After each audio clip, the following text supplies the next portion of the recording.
Boa noite, tudo bem com vocês? Aqui é o Johnny e estamos começando o primeiro episódio do Little Boots Podcast, dessa vez agora ao vivo.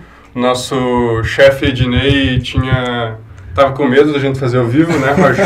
É um risco, né, a gente ao vivo aqui. Mas gravado a gente não consegue organizar as agendas e assim pelo menos funciona.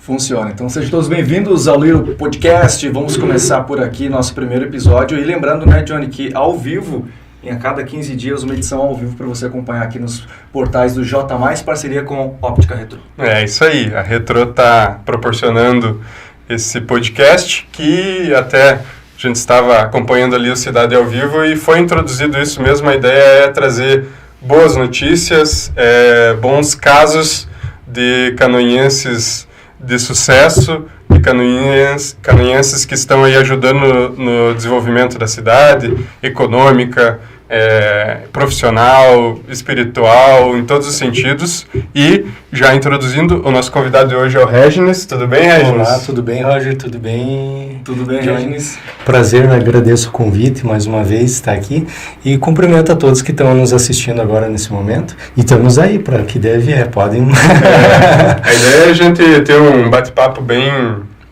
positivo, bem disruptivo em alguns sentidos, porque eu acredito que a gente tem que saber conversar e entender o momento de cada um.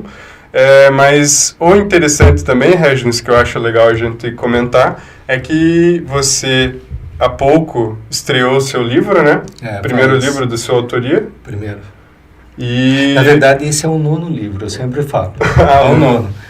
Porque teve 8 que não deram certo, até sair o 9º. Mas aí, nesse aqui, que Somos um pouco de tudo, a gente vai falar sobre esse conceito, tem, né, um motivo por isso, um poema, né, que te inspirou. Mas você fala, então, que esse é o 9º. Né? O 9º, assim, não que eu fiz 8 livros, mas assim, há 15 anos eu comecei a escrever.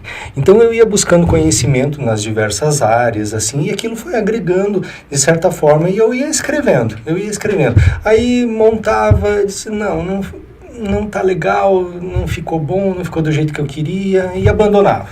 Aí passava um tempo, poxa, mas aquilo ali ficava me inquietando, eu tenho que continuar, eu tenho que fazer, né? E aí ia lá, de novo, recomeçava e tal, mudava texto e tal. E aí eu fui tentando, então como eu disse, levei 15 anos até o ponto de que eu cheguei e disse, não, agora chega, né? Agora eu vou ter que publicar isso, dar um jeito de... Mas ou seja, até como o Ednei comentou com a gente aqui em off, né, Johnny, essa questão do escritor é uma inquietação, acho que essa palavra combina bem com isso, porque imagina, são 15 anos que você está inquieto. Começa a escrever, não está pronto ainda, não é como eu quero. É um filho, uma obra, né? Exato. E depois desses 15 anos você juntou tudo isso e fechou uma obra, fechou um trabalho que é esse livro que está aqui. Esse é livro. Mas eu digo para você, ali tem uma parte de tudo que eu adquiri ao longo desse tempo, porque eu já estou pensando no próximo, que seria a continuação desse. Né? Então a ideia, Roger, foi o seguinte, hoje a ciência ela está muito reducionista. Né? Então, o que significa isso? Você vai fazer um mestrado, por exemplo, como eu mesmo fui buscar um mestrado em bioética, lá que eu queria justamente, no projeto de pesquisa do mestrado, desenvolver sobre esse livro. Só que o meio acadêmico não permite esse tipo de pesquisa, porque eu estou fazendo o caminho inverso do que a ciência preconiza hoje. Por quê? A ciência ela é reducionista, então ela estuda as especificidades. E eu quero trazer o caminho oposto, eu quero trazer uma visão ampla, abrangente, entende? Então, o meio acadêmico não permite esse tipo de pesquisa, porque eles dizem, não, isso vai ficar superficial, isso aí vai ficar muito abrangente, você tem que restringir tua pesquisa. Reduzir. O mais prático possível em questão de resultado. Até. Exato. E, por exemplo, a ciência quer ver a célula lá no seu... Exato. Eles querem ver o fato acontecendo para poder depois isso provar de alguma maneira, né? E cada vez mais sendo generalista fica impossível mesmo. Por exemplo, se você vai estudar o medo, né? Então, eu trouxe aqui uma visão mais abrangente do que significa um medo na nossa vida. Mas se você for fazer uma pesquisa a nível acadêmico, você vai ver assim que, ou você tem que escolher, você vai estudar o medo a partir do quê? A partir da neurologia. Você pode estudar o medo a partir da psicologia, você pode estudar o medo a partir da sociologia, você pode estudar o medo, você me entende? A partir da teologia. Então, você tem que ir restringindo a tua pesquisa e dizer assim, não, você vai ter que focar nisso aqui. E eu não queria isso, eu queria trazer essa visão mais abrangente. Por quê? Porque eu sou da área da saúde, entende? Então, o que eu vejo hoje na prática clínica é essa visão reducionista dos profissionais da saúde, entende? Porque isso está formando profissionais técnicos, entendeu? Técnicos, mas que não conseguem ter uma visão ampla do ser humano, certo?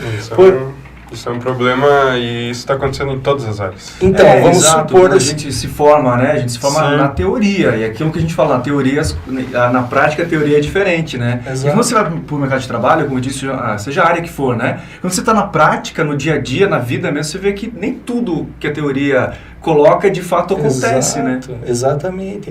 Por exemplo, vamos dar um exemplo aqui, depressão. Né?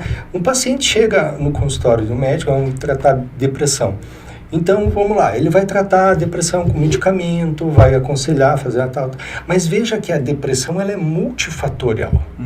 Então, por ela ter muitos fatores, não existe como tratar de uma forma algo que é multifatorial. Você me entende? Sim. Então, nós precisamos tratar a depressão do ponto de vista biológico, fisiológico, no médico, mas nós temos que tratar aquele paciente do ponto de vista da psicologia também, do ponto de vista dos relacionamentos. Porque cada indivíduo é um indivíduo. Exato. Né? A causa da tua depressão pode estar dentro de um relacionamento tóxico. Sim. Que às vezes é mais fácil de resolver do que tomar remédio, por exemplo. Ou às vezes no ambiente de trabalho, pressão, estresse e tal. Então, você percebe que você vai tomar um medicamento para depressão, mas você não vai resolver o problema, que é, vamos dizer, o relacionamento? Sim. Entende como? Você cura o sintoma, mas você trata os sintomas, você trata os sinais e sintomas, mas a causa, né? E é isso que eu tento trazer para as pessoas. Quero que elas se conheçam melhor e a partir dessa visão mais abrangente da vida, elas vão poder se identificar. Por exemplo, poxa, realmente o meu problema é nos relacionamentos, poxa, o meu problema é cultural.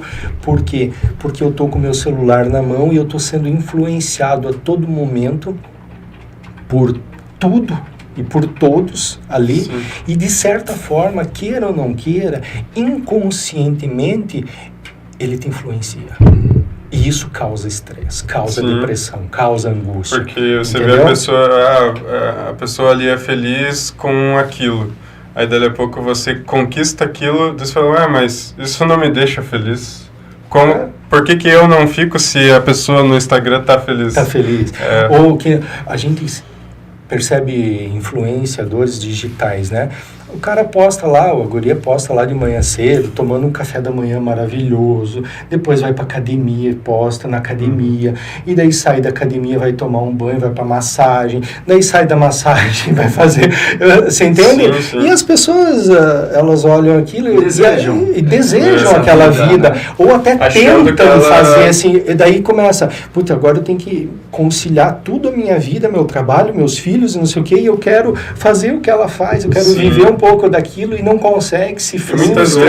E jovens, principalmente, porque quem é mais maduro já sabe que isso aí que isso não é assim, que as coisas não às vezes a pessoa ali pode estar fazendo tudo aquilo e provavelmente não está feliz, porque se está naquela felicidade plena, tomando um cafezão top, não vai dar tempo de parar para tirar uma foto. Você nem quer. Se você está lendo um livro, é melhor, esse pessoal que gosta de postar foto lendo um livro, se você está concentrado na leitura, você não vai parar e tirar uma foto, dificilmente.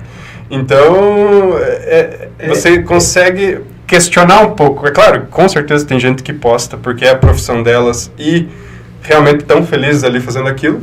Mas, pelo menos, eu acho que cabe o benefício da dúvida, né, Regis? E também a rede social, né? A gente fala até a questão do próprio filtro que a rede social traz pra gente, né? A pessoa, a mulher, por exemplo, pode estar 100% maquiada de brinco e tal, sem estar de maquiada e de brinco, né? Sim, um filtro que ela utiliza. Que mostra alguma coisa que não é então, real, assim, né? não é real, exatamente. Não é real. E mesmo sendo real, ela usa. Mas para quê? Para satisfazer alguma coisa, alguma falta que ela tenha, né? E aí isso entra a questão psicológica. Né? Sim. O legal disso, Regis, só pra gente não perder o fio da meada, porque o legal do teu livro é que eu também faço uma ressalta, né? Que já é um sucesso de vendas. A tiragem inicial já foi toda vendida. O Regis é um escritor incrível e já é um sucesso, é um canoinhense. Ele é um canoinhense fazendo acontecer. Exato. E o mais importante disso, que como você falou que você foi na contramão da iniciativa científica, claro, acaba sendo questionável, porque se você abre um padrão de publicação para pessoas que estão só jogando palavras ali no computador, pode ser perigoso. Mas com a tua formação, com os teus anos de estudo e todo o teu histórico, a gente sabe que realmente o que você está fazendo ali é algo de verdade. E é isso que a gente pode trazer de novo para o que a gente estava falando. O fato de você ter um livro generalista que não entra muito a fundo em cada assunto, mas que introduz o leitor em vários aspectos, você pelo menos questionar, né? Mostrar. Isso é o maior dos presentes que você pode fazer pro leitor, porque como você estava falando da depressão, se a pessoa com certeza vai no médico, vai ajudar pra caramba. Sim, eu tenho sentido isso, eu tenho que buscar. Só que é legal também ela saber que de repente tem alguns outros tipos de ajuda que ela pode trazer em paralelo junto com a medicina. Ela tem que fazer uma terapia, ela tem que de repente ver onde que tem algum problema e buscar errar. E é isso que é legal, porque a partir do momento que você consegue ler esse livro e entender os aspectos que ele presenteia ao leitor, você consegue pelo menos ter um pouquinho mais de questionamento, que eu acho que é o mais legal, né? Foi essa a ideia, trazer algo assim abrangente, porque normalmente as pessoas não pensam muito sobre as questões existenciais. Pouca gente para pensar sobre isso. Mas quando você traz diversos assuntos interessantes no mesmo livro, né? A pessoa vai lendo, por mais superficial, assim, por mais simples que seja a escrita, mas ela vai se tocar. E se ela for a fraqueza dela, aquele ponto, ela pode se aprofundar ali. Ela pelo menos despertou interesse. Você, poxa, sabe que é aqui, nessa área da minha vida que está complicado, então a partir dali ela despertou. E aí ela pode buscar mais conhecimento dentro daquilo que é, né? Aquilo que você falou das redes sociais, eu trazendo um contraponto para você, na rede social tem muitos influenciadores, né? Que falam sobre assuntos. O escritor é um influenciador, né? Sim. Então quando você escreve um livro, você traz o conteúdo, você traz várias opções de abrir um gatilho na pessoa, talvez seja isso que eu tenho, talvez eu ajo dessa maneira, então eu vou procurar mais conhecimento, vou informar sobre isso. O livro acaba sendo esse caminho, né? Exato. E para quem está nos assistindo, Regi, aproveitar, Diniz, você já falou do atendimento consultório e tal, mas conta pra gente sua formação, de onde que surgiu essa ideia de você trabalhar com livros, você atende as pessoas no seu consultório, fala pra gente o que você faz, na verdade, qual é o seu trabalho. Tá, eu sou cirurgião dentista há 27 anos, então eu me formei na PUC, no Paraná, há 27 anos, e assim, só por curiosidade, eu sempre fui o melhor aluno em todas as séries, desde o ensino fundamental, médio e faculdade na PUC e tal. Me formei, e aí o que aconteceu? Eu vim para cá, para Canoinhas, começar a atender, e aí eu comecei a enfrentar dificuldades, aquela transição, sabe? De estudante para começar a vida. Sim, a vida profissional. Não é só profissional, mas relacionamento, daí casamento, daí filhos, daí conta para pagar, pacientes, responsabilidade. Você estava com quantos anos nessa época? Eu estava com 23 ali, 25. E aí eu entrei em depressão. Na verdade, isso aí é um paralelo que eu acho que provavelmente deve ter um índice alto de pessoas com depressão Sim. assim que terminam a faculdade, né? Porque acham que aquilo vai Eu resolver tudo. Tô formado E na verdade... feito. Eu falei, até tem um Reels ali rodando meu que eu falo sobre isso. Então veja, eu não sei, cada um tem seu ponto de vista, por isso nós estamos aqui, vocês são bem mais novos que eu, então isso é interessante, vocês me dão um retorno também sobre isso. Mas o que, a dificuldade que eu encontrei foi essa, ó. Meus pais me deram uma boa educação, princípios, valores, como eu falo sempre. E eu imagino que a maioria dos pais dão uma boa educação para os filhos. E a escola, ela forma você com conhecimento, conteúdo, conhecimento, as disciplinas, certo? Iniciação científica. Mas o que acontece é que está havendo uma lacuna, tá? Por quê? Nós recebemos a educação dos pais, recebemos da escola, mas nós não temos ninguém que nos oriente com relação à vida.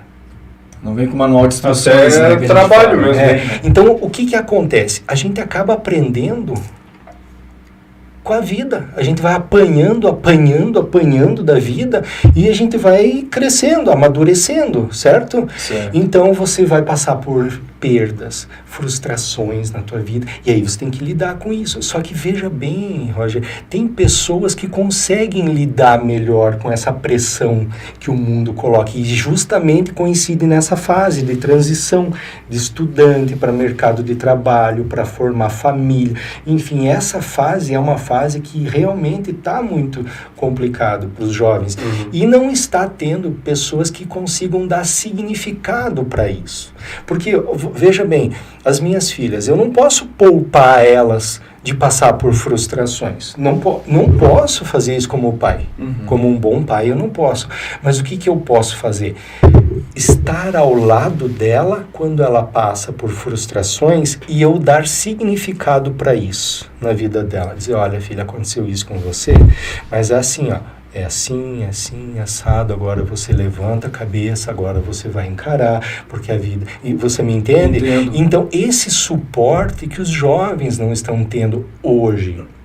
Há uns anos atrás, como eu falo, como eu tenho 50 anos, há uns anos atrás, a minha geração, ela recebeu, pelo menos das igrejas, uma certa...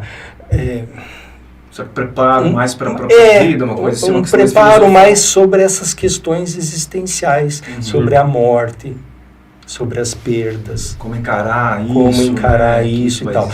Mas hoje a igreja não está tendo mais essa influência sobre os jovens. Então o que me preocupa é isso, essa juventude está chegando, certo? E eles estão, assim, emocionalmente, não estão preparados. Mas você concorda também que, por exemplo, as famílias, até...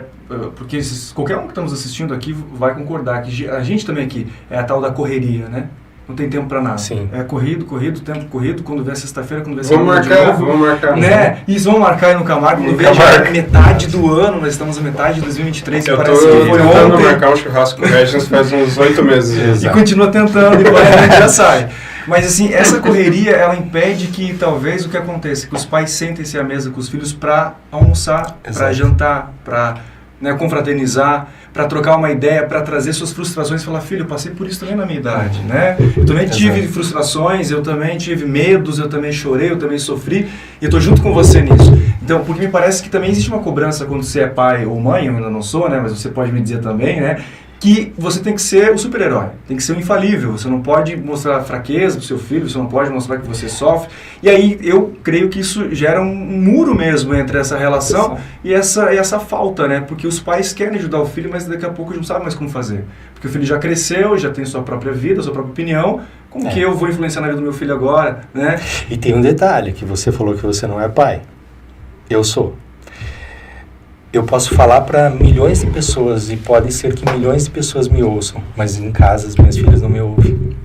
A história do santo de casa faz milagre. Os adolescentes não gostam de ouvir os pais, entende? Então isso já é uma grande barreira também, uma grande dificuldade. Então, veja, Roger, a minha ideia é o seguinte, você estuda para ser dentista, você estuda para fazer um monte de coisa, mas você não se prepara para ser pai. Você não se prepara para ser uma boa mãe. Mas você só vai ser um bom pai, uma boa mãe, a hora que você estiver bem consigo mesmo. Então, esse livro de autoconhecimento e o curso que eu trago online é justamente para fazer você começar a se entender, começar a se, né, vamos dizer assim, se entender de diversas formas. E aí, quem sabe, você estando melhor, você também vai conseguir dar um respaldo melhor para os filhos, sabe? Para a juventude. O que eu admiro bastante você, Regis, principal assim, é que você entende que sempre tem vários pontos de vistas, né?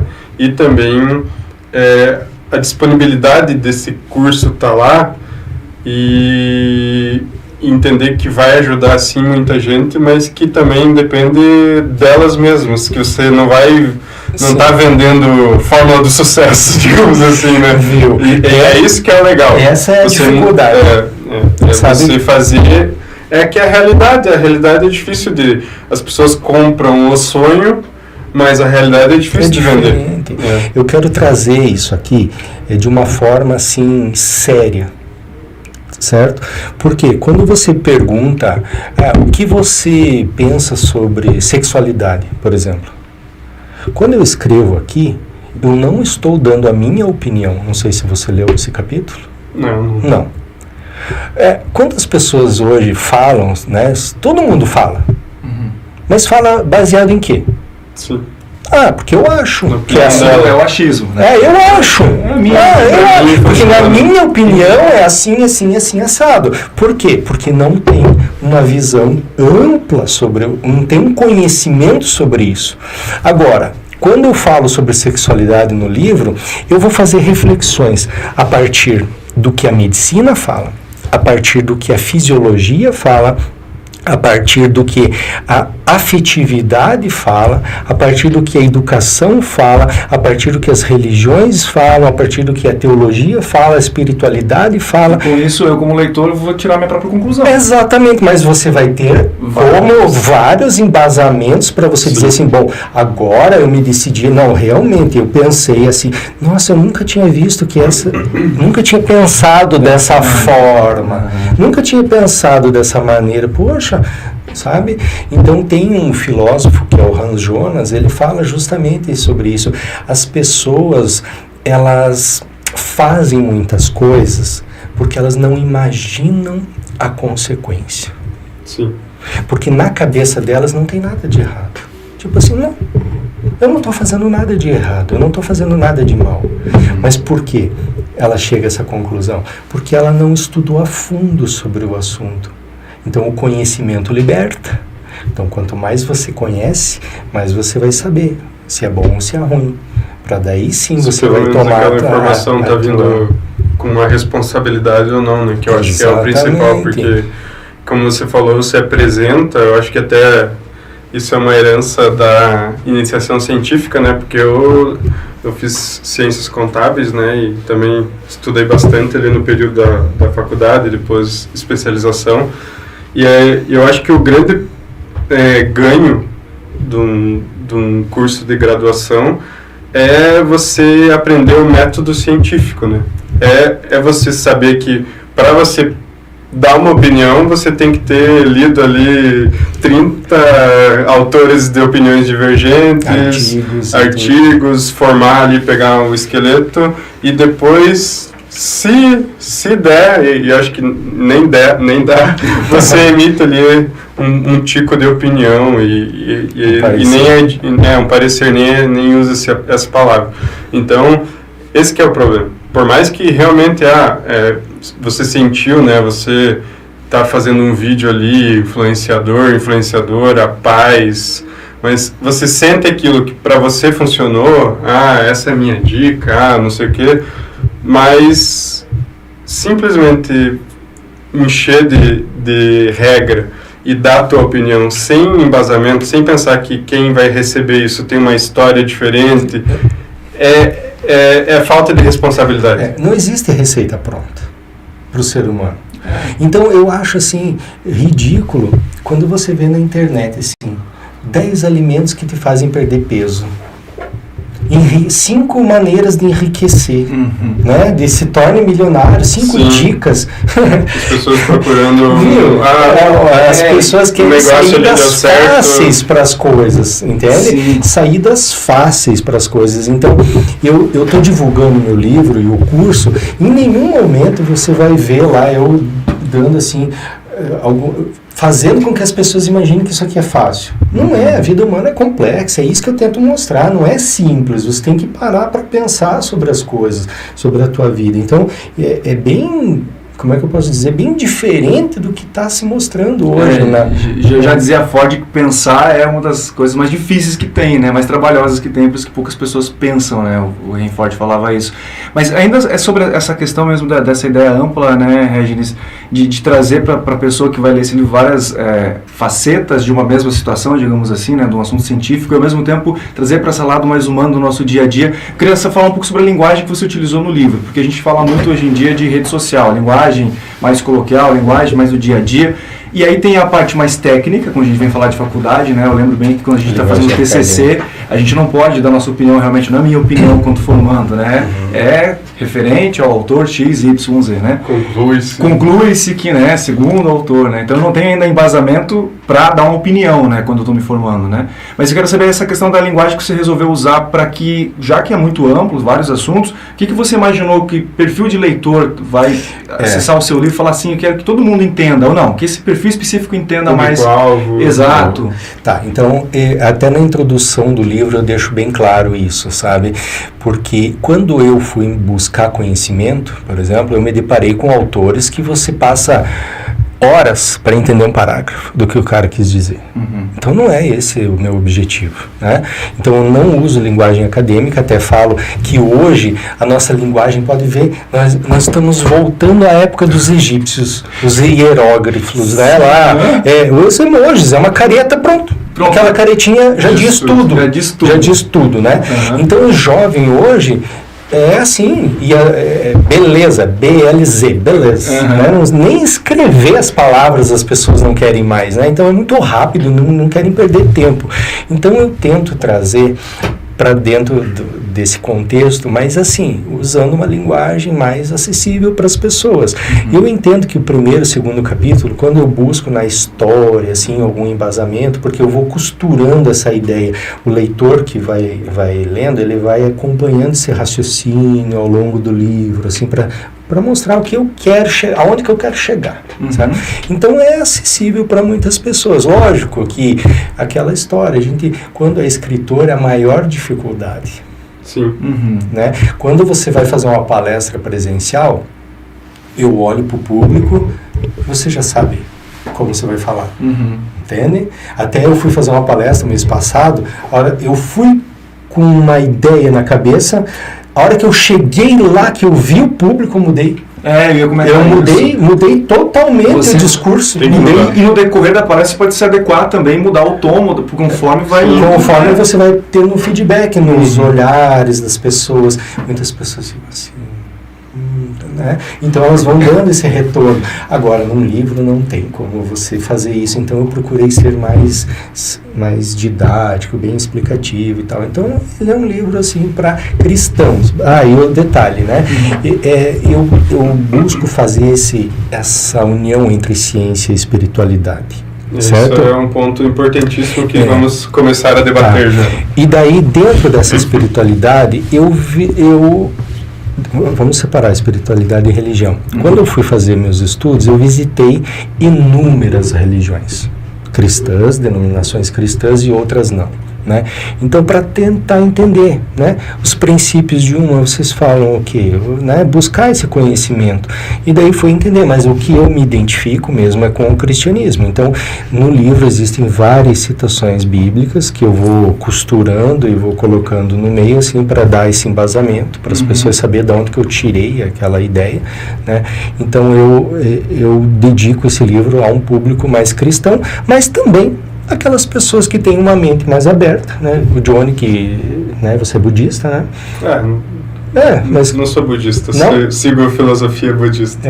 Mas com certeza. Mas você se permitiu, Sim, com certeza, a entender um pouquinho mais, porque eu também, Apesar de eu tive que ir em outras religiões, Sim. então eu quero entender.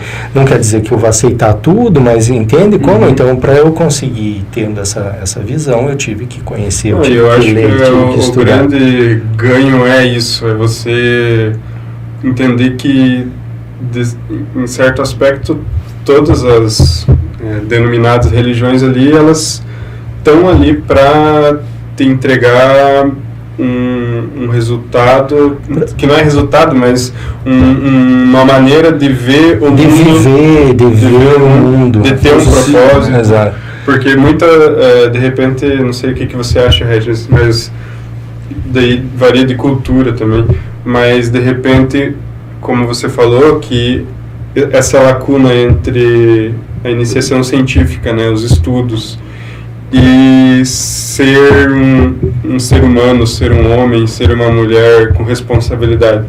E tá tendo uma lacuna ali que antigamente era preenchida um pouco pela igreja.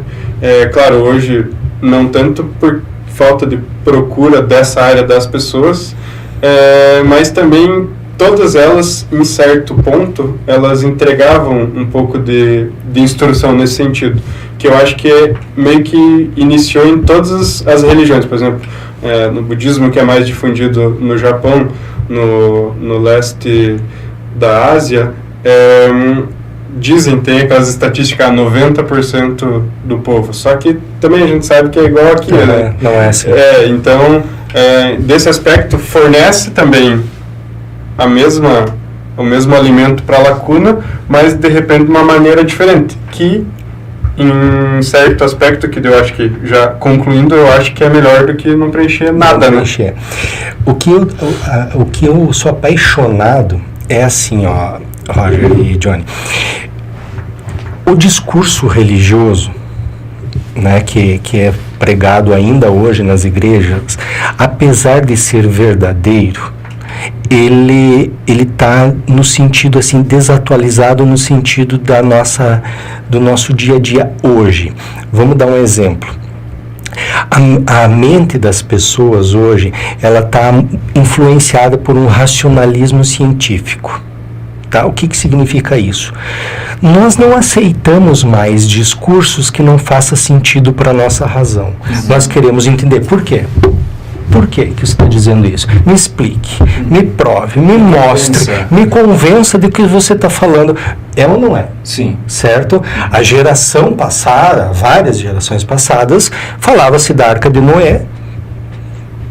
Ok, cabia tudo, choveu, tal, né? Adão e Eva, papapá, tal. São discursos, narrativas lá, teológicas, que as pessoas assimilavam literalmente e ninguém tinha muito questionamento. Hoje não se aceita mais. Jovens não querem, né? Então eu estou dando exemplos radicais, né? Mas vamos ver hoje assim. Você vai numa igreja hoje, cristã, né?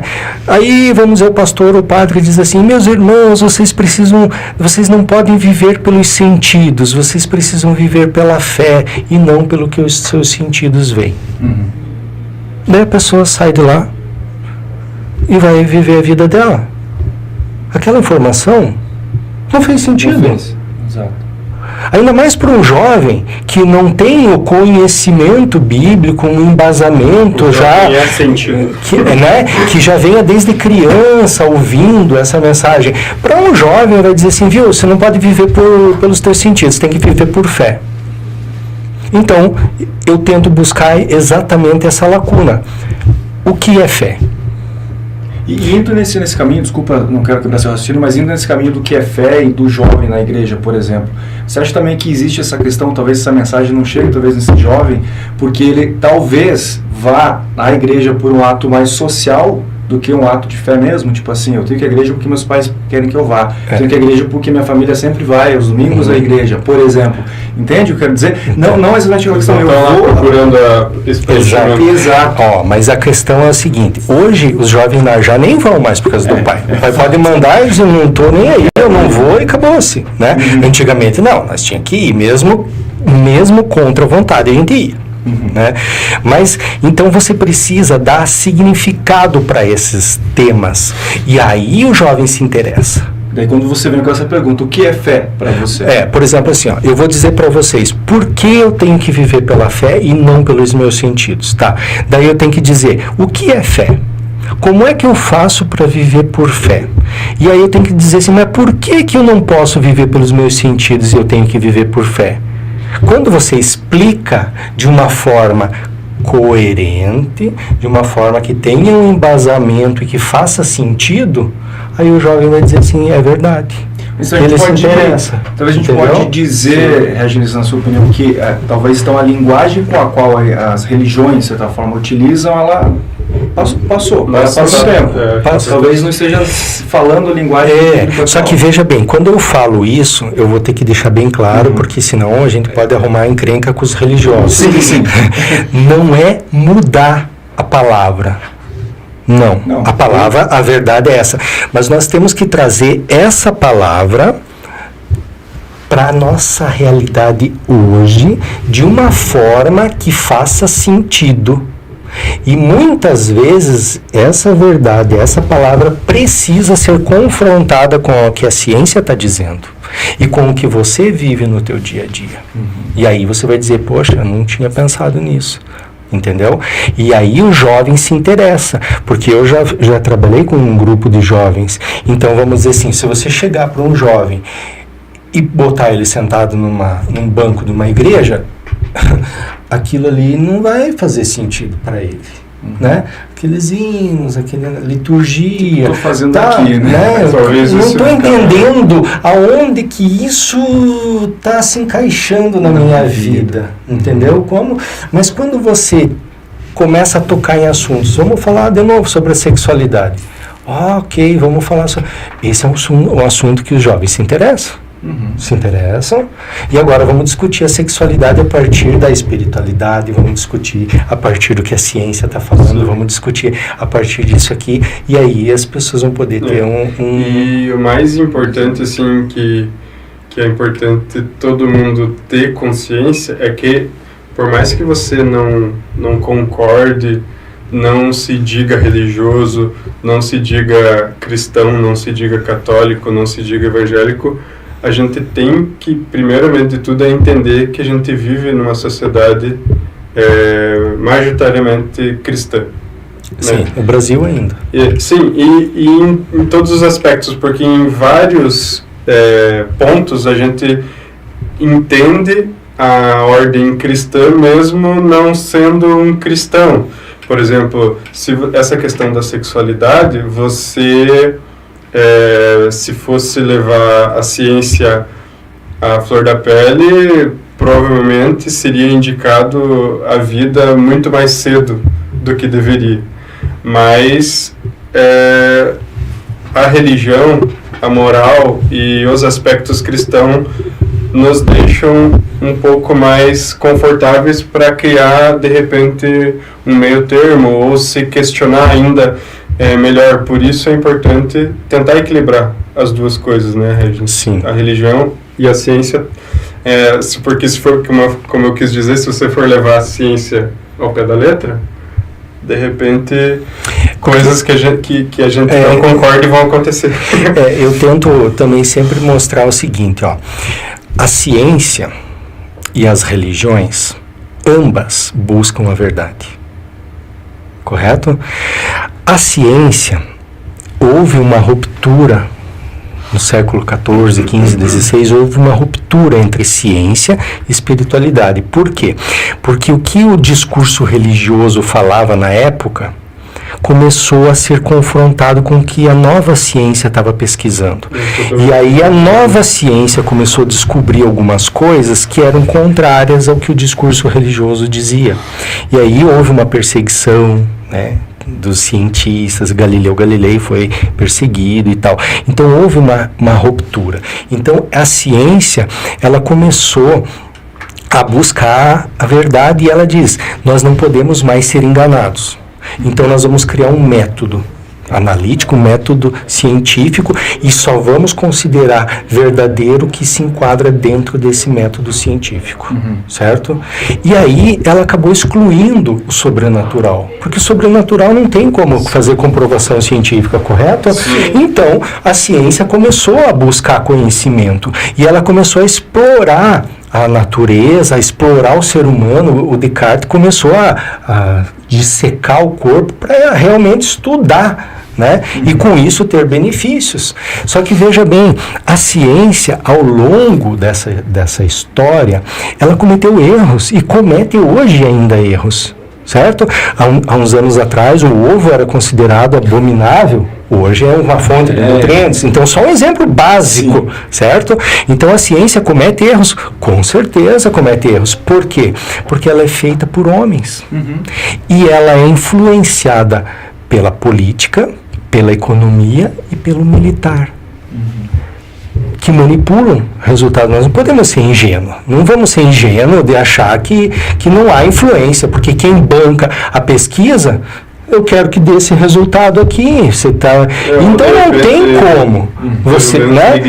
Então é inegável que a ciência contribuiu e contribui e vai continuar contribuindo para o nosso benefício. Isso é inegável. E também que teorias vão mudar também, como a história do ovo que a gente Exato. falou até um tempo atrás. E a medicina hoje, a medicina está discutindo sobre colesterol, que era um vilão, problemas cardíacos. Hoje já tem um novo grupo de médicos dizendo o contrário, entende? Então, dentro da medicina já está havendo discussões, sempre teve. Então, isso porque a gente volta lá no começo da nossa conversa, quando você fala que você foi buscar vários pontos e que a ciência ela vai ao fundo de cada um. Então, quer dizer, ela continua fazendo isso. Continua. Então, daqui a pouco surgiu uma dúvida na cabeça do cientista, eu vou ao fundo e descobre que não era bem o que eu pensava. Exato. Né? E as coisas vão mudando. Vão mudando. Então, essa percepção nós temos que ter, não podemos ser ingênuos. E o detalhe, a ciência, ela vai descobrindo as coisas.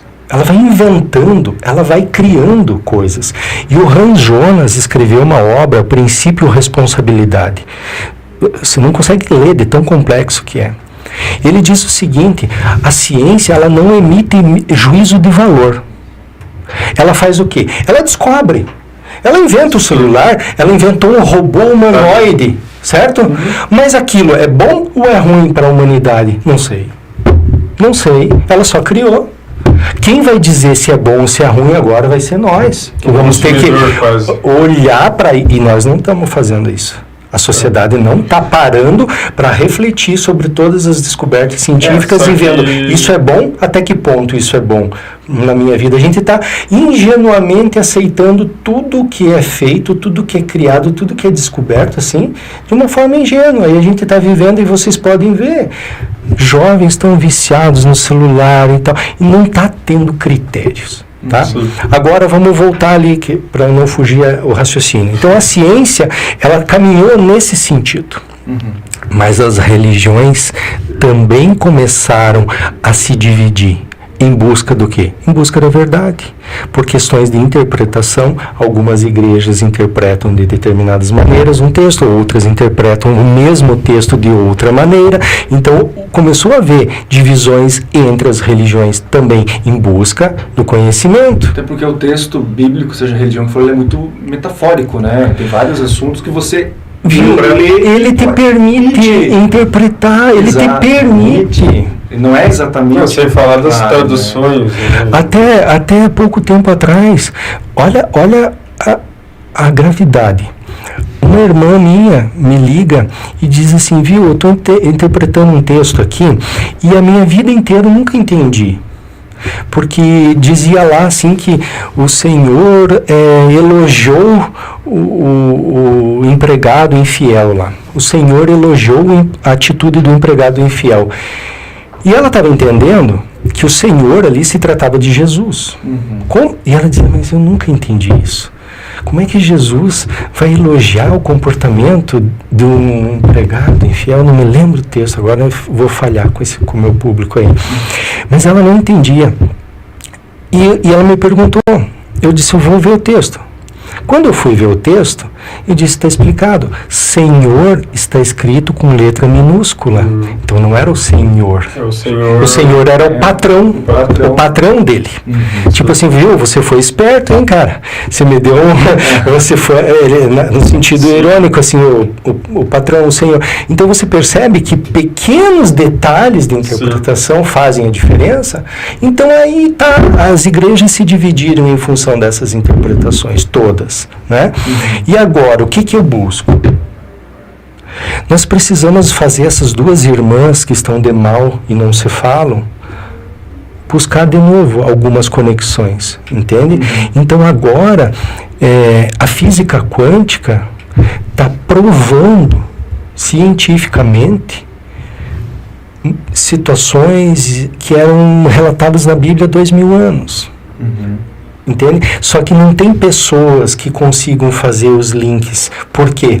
Porque o teólogo, ele se formou em teologia, ele estuda teologia, ele se aperfeiçoa, ele faz mestrado em teologia, ele faz doutorado naquele livro, faz doutorado naquele texto, e ele é assim, ele é doutor nas cartas de Paulo. Ele sabe tudo das cartas de Paulo, mas daí se pergunta, você já estudou física quântica? Não. Então você não sabe nada de física quântica? Não sei nada de física quântica.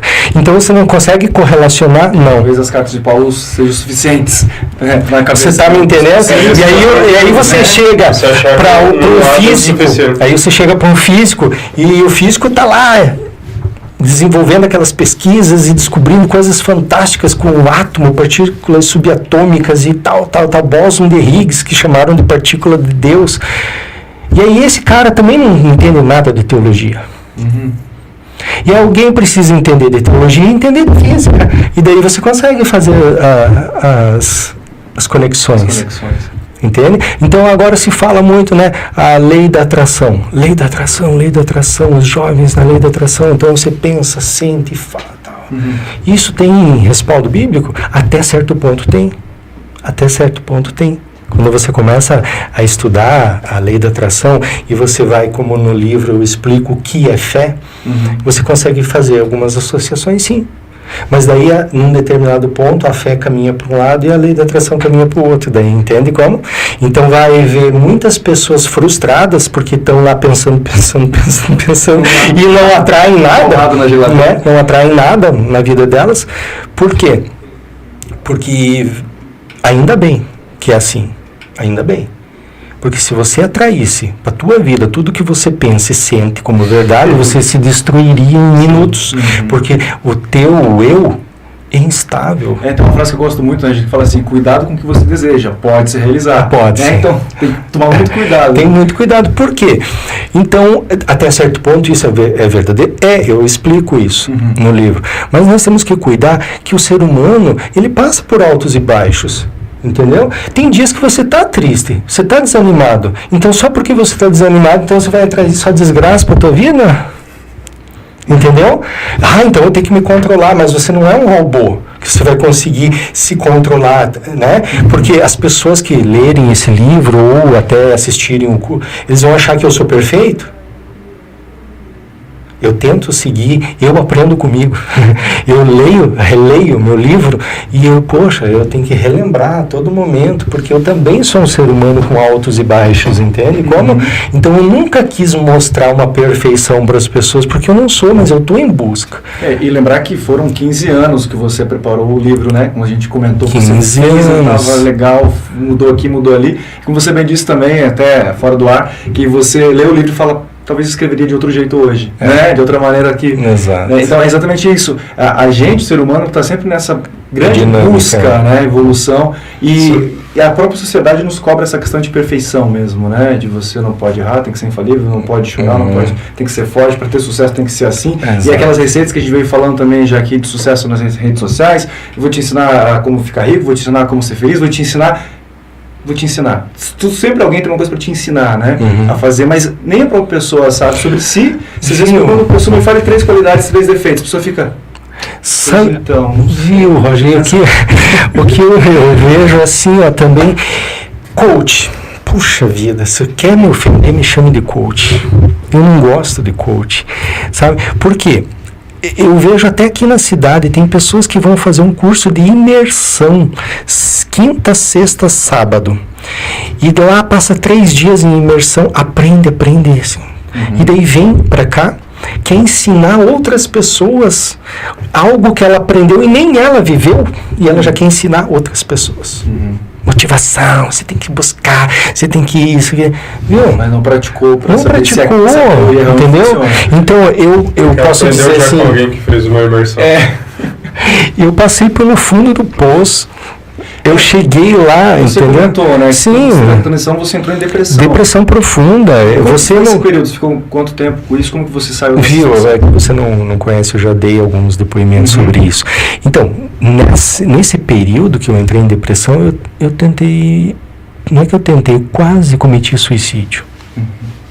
Tamanho era o meu estresse emocional, sabe? Então aí eu comecei a buscar o conhecimento. Uma irmã minha me apresentou o Evangelho de Jesus, eu comecei a ler. Eu digo, mas isso aqui é verdade? Você questionava. Sim, isso aqui é verdade, o que está escrito, o que acontece. Por que não acontece comigo? Eu quero saber. Mas por quê? Entende? A minha mente questionadora, eu quero saber por quê. E aí eu ia buscar respostas, eu ia na igreja, viu? Me explique por quê. Não me convenceu. Quero saber por quê. Não, assim, assado. Faz sentido. Aí eu vou construindo na minha mente, ali vou buscando. Daí eu quero saber o que a ciência fala, né? Vamos dizer assim, o que... E aí a gente vai, vamos dizer assim, evoluindo, buscando conhecimento, sabe? Mas basicamente... O livro, eu acho que a gente já deve estar se encaminhando para o final, basicamente... 5 minutos. 5 minutos, então não vai dar para falar. Fica pro próximo, né? Sabe por quê, Roger? Vamos extrair mais conhecimento em 5 minutos. A intenção mesmo desse livro é fazer com que as pessoas despertem a consciência para que elas se percebam que nós vivemos nesse mundo influenciados pelos nossos instintos e que nós precisamos passar por um processo de libertação. Todo mundo precisa passar por um processo de libertação na mente. Tá? E esse processo ele passa pelos questionamentos, não passa? Por isso, por quê? Por quê? Ó, se você me der mais um tempinho, eu vou te explicar rapidinho. Eu sempre uso um exemplo assim. Imagine um auditório cheio de pessoas, tá? E aí, de repente, aparece uma cobra ali dentro do auditório. Tá? Vamos simular 5 situações que podem acontecer. Pode ter pessoas que vão gritar e entrar em pânico. Pode ter. E até desmaiar, talvez. Pode ter pessoas que vão sair correndo lá para fora, gritando, correndo, e quando chegar lá fora é que vão retomar consciência e dizer, tem uma cobra lá. Né? Pode ter pessoas que vão procurar alguma coisa para matar a cobra. Sim. Pode ter. E pode ter pessoas que vão dizer assim, viu, deixa a cobra ali, não façam nada. Liga para a polícia ambiental vir buscar ela. Pouquíssimas, mas pode ter. Mas pode ter, né? E se você tem um indiano no auditório, ele não poderia até brincar com a cobra? Sim. Certo. Então são 5 situações possíveis que poderiam acontecer, tá? Eu pergunto para você, a cobra é a mesma. O que mudou? A atitude de cada um. A forma com que cada pessoa reagiu à cobra. Reagiu à cobra, certo? E aí eu te pergunto, o que determinou o comportamento de cada uma?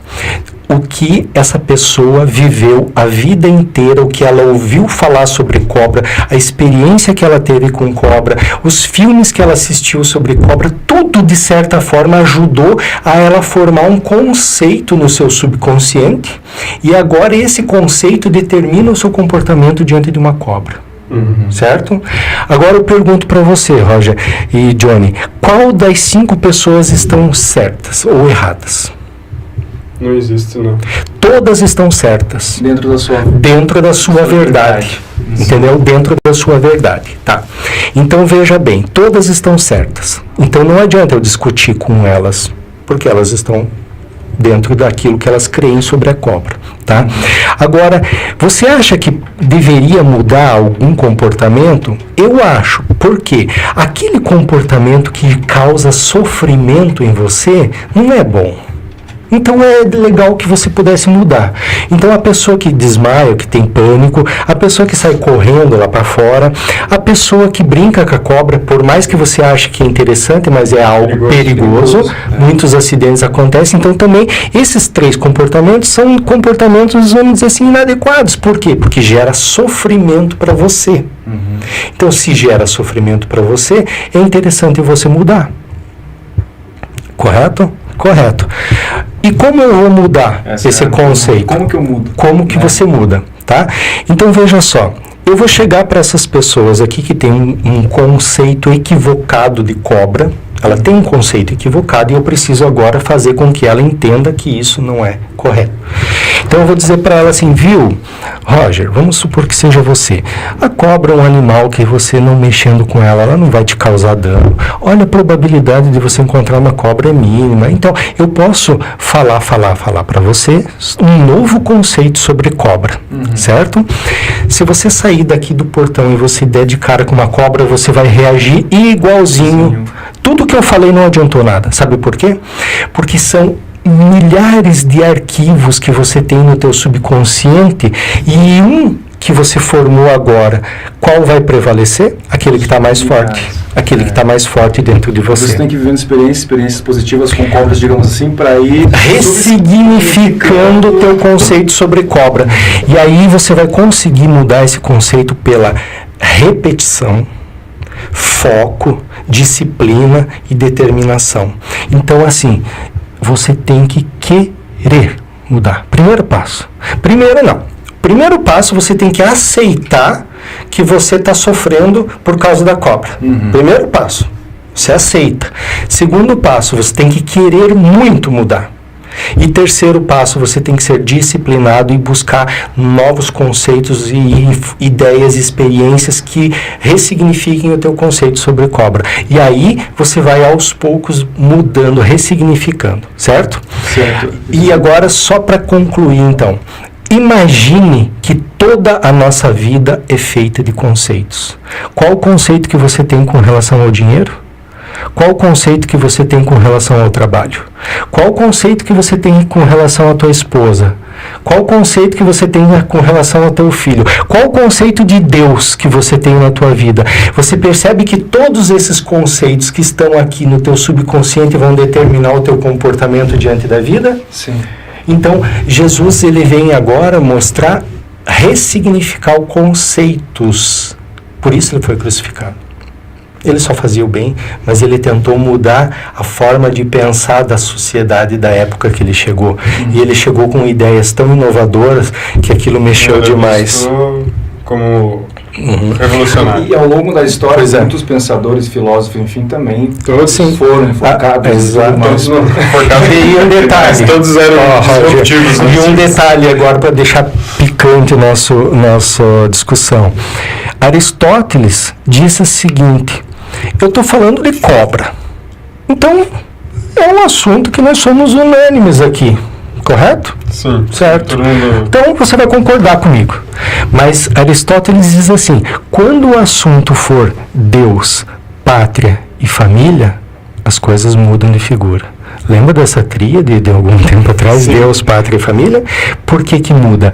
Porque esses conceitos sobre esses assuntos são conceitos existenciais que você tem registrado no teu subconsciente com muita emoção, com muita... Então mexe demais com a tua estrutura. Me surgiu uma pergunta aqui. Coisa acabando. Mas sim, os conceitos, eles podem também ser hereditários? Do tipo assim... Cara, você tem que ler o livro. E muito mundo que está aí assistindo ele tem que ler vamos mostrar assim, você, os conceitos podem vir da memória genética, memória instintiva, memória adquirida, memória divina, memória fisiológica. Eu vou relatando cada um e aí na metade do livro para frente eu vou falar só sobre conceitos. Então, qual o conceito do teu relacionamento, qual o conceito, cada dimensão da vida eu vou trabalhando esses conceitos. Não é esse livro é um sucesso de vendas, né? Espero que seja. Está sendo com maior ímpeto aí de toda a nossa comunidade vai ser mais ainda. Então, agradeço. Agora, sim, o livro e o meu curso, porque assim, você falou, tem pessoas que não gostam de ler. Sim. Né? Ou até tem dificuldade de interpretar o que a gente quer passar. Então eu gravei um curso online, que é sobre o livro, são 43 vídeos, onde lá a gente tem mais liberdade para falar, para explicar, mostrar slides, imagens, então fica mais fácil. Verdade, então quem quiser comprar o livro ou o curso tem lá. O meu site é divinamente-humano.com.br. Lá vai ter um link livro, onde tem diversas plataformas. Na Amazon, na Americanas.com, na Magazine Luiza, na Editora Viseu. Você encontra diversos links para compra do livro e vai ter o curso também na Hotmart lá, um link curso, você pode adquirir na plataforma. E também para quem ainda assim acha um desafio ler um livro ou fazer um curso, pelo menos de repente uma provocação era te seguir nas redes sociais, né, Regis? Exatamente. É um bom começo já para... eu posto alguns vídeos nas redes sociais ali, né, no Instagram, Regis Gonçalves, tem lá. Então ali você vai ver, às vezes, vídeos rápidos, né, 1 minuto, mas às vezes é o que você precisa para despertar, né? Você entender que é um assunto que chama a tua atenção e que de repente vale a pena pesquisar mais sobre E como eu falei, é um público cristão, né, que tem a vontade de conhecer essa outra versão que eu estou tentando postar, assim, de conciliar esse conhecimento, mas lógico, estou aberto a discussões, a conversa. Até o Ednei me questionou, que ele é agnóstico, ele queria saber por que eu pus tantos versículos bíblicos ali, que ele não conseguia ver coerência entre o versículo e o que eu escrevi, porque talvez ele não tenha também um conhecimento bíblico para entender da onde aquele texto foi extraído, do qual contexto. Então, sentido ele faz, hoje, como você falou, já escreveria talvez de uma forma diferente. Sim, né? não, mas já assim, o spoiler, né? Já está com o segundo livro na cabeça, já... Melhor do que isso. Então, aguardem. Vamos aguardar, né? Mas vamos trabalhar em cima desse livro, né? Todo mundo, por favor, leiam, pois é um canoense que está aqui fazendo sucesso, escrevendo e vendendo seus livros. E eu estou tendo um retorno positivo. Isso que é mais legal, sabe? Quem lê está curtindo. Por exemplo, assim, uma pessoa lá de Curitiba comprou pela internet, né? E daí mandou recado, olha, estou lendo, que legal, não sei o que e tal. Outra, Joinville, já recebi retornos também. Pelo seu trabalho, porque assim, você trouxe para nós aqui nessa nossa conversa conceitos que está nesse livro, então assim, você que quer saber mais, e a leitura é isso, né? Você com você mesmo, você vai ler, vai anotar, vai ter um entendimento, daqui a pouco segue o Regis nas redes sociais também, conversa com ele também. Claro, 1 hora é muito pouco, o nosso chefe Ednei só nos disponibilizou 1 hora, ele é um cara muito duro na negociação, mas de repente a gente consegue conversar com ele e marcar mais uma vez pra gente conversar mais, né, Regis? De repente vão dar uma sugestão às pessoas que estão assistindo, talvez fiquem com dúvidas ou querem fazer algumas perguntas, daí determina um assunto pra gente discutir futuramente, né? Então, anotando e criando um roteiro. Exato. E o nosso agradecimento por você estar aqui. Obrigado. Nosso programa de estreia. Espero que seja um sucesso, que vai ser, com certeza, porque isso mexe, é interessante, né? De escutar, de ver coisas do dia a dia. Até já amarrando aqui, fazendo um comparativo, a ideia é realmente essa, né? Até falando para você já e para quem está nos vendo, a ideia é ser um programa onde possa apresentar referências, pessoas de sucesso, claro, a gente entender também que o sucesso é relativo, mas também apresentar hipóteses para você formar a tua opinião e para você entender que a nossa Canoinhas, sim, pode e sempre formou e sempre vai continuar formando mentes brilhantes, seja na área que for. Canoinhas sempre foi um potencial nisso, né? As pessoas que fazem a diferença no mundo hoje aqui saíram daqui. E também, como a gente tinha falado com o Ednei, o nosso intuito é também mostrar que dá para se desenvolver Canoinhas, dá para você abrir um negócio em Canoinhas, dá para você ficar bem em Canoinhas, dá para você arrumar um emprego em Canoinhas. Canoinhas é uma cidade próspera e é para isso que a gente está aqui fazendo esse programa, para levar boas notícias e bons cases para quem está nos ouvindo e que possa ter a afirmação de que a gente pode mais. Está aqui também um estrangeiro, o Roger, ele é de Caçador, mas ele já é apaixonado por Canoinhas e prometeu morar aqui para sempre, né, Roger? Exatamente, estamos aí em Canoinhas e fico muito feliz em ser convidado para esse projeto, né? Little Boats, né? Tem até uma canoinhas lá no meio lá da nossa logo. Little Boats, a gente fez uma piada porque canoa pequena, barco pequeno, canoinhas em inglês. Pensando aí nessa globalização e em todo o desenvolvimento que Canoinhas vai ter no futuro. E é legal que eu acho que eu vou ter que ir lá na Retrô, que preciso de um óculos. Depois que você comprar o livro do Regis, ou antes até, compre um óculos na Retrô para você enxergar tudo o que precisa. Né? E pra gente finalizar, mandar um abraço para quem aqui interagiu com a gente também no YouTube aí do J+, né? A Érica falou o seguinte: boa noite, ótima iniciativa, Canoinhas está precisando de cultura e vocês estão trazendo isso. Parabéns, obrigado, Érica, pela sua participação. A Cleide também, ela falou boa noite, parabéns. A Emanuele falou boa noite, parabéns pelo podcast. A Regiane também, Maria Gonçalves, falou boa noite, mandou... Conhece? Minha irmã mais nova. Legal, uns olhinhos apaixonados. A Temperos Catarinense também participando, falou boa noite, parabéns pelo podcast. Todo mundo que assistiu, acompanhou, está ao vivo com a gente aí agora, vai ver depois também, né? Também tem essa facilidade de redes sociais, de poder assistir quando você quiser e puder novamente. Tá aí, em breve já vai obrigado. Estar gravado aí, então você que não pôde assistir, vai assistir. E fica a sugestão, estaremos sempre aqui para poder levar informação e belos casos de sucesso para toda a nossa população, sempre enfatizando que Canoinhas pode e vai ser o lugar mais incrível da face da Terra. Então é isso que a gente finaliza. Muito obrigado a todos e até uma próxima. Valeu, até o próximo podcast. Obrigado, Regis. Valeu.